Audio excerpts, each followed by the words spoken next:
Kementerian Pertahanan Rusia membagikan aktivitas militer mereka pada Selasa 19 Juli 2022. Aktivitas yang dibagikan lewat akun Telegram resminya memperlihatkan latihan penerbangan pesawat supersonik pembawa rudal Tupolev T-160. Pesawat ini direncanakan melakukan penerbangan di atas perairan Laut Barents, dikawal dengan pesawat MiG-31 dari Pertahanan Angkatan Udara Armada Utara. Dikutip dari Wikipedia, Tupolev T-160 merupakan pesawat pembom supersonik yang memiliki spesifikasi low wing dengan sayap sweep variable.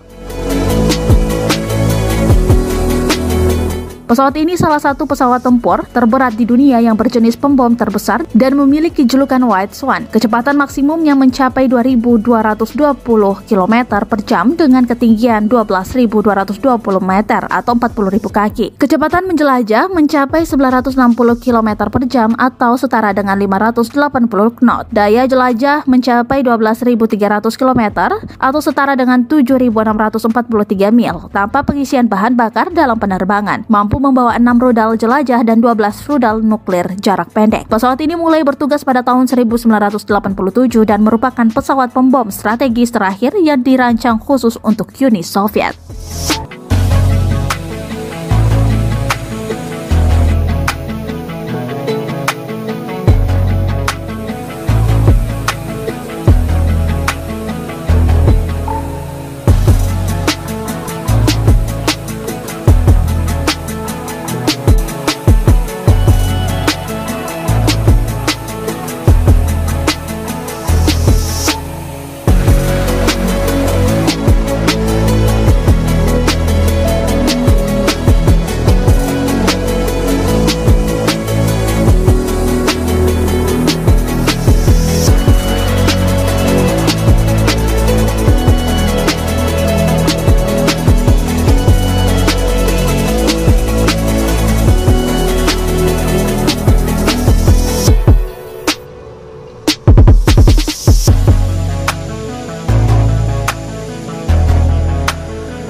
Terima kasih sudah nonton.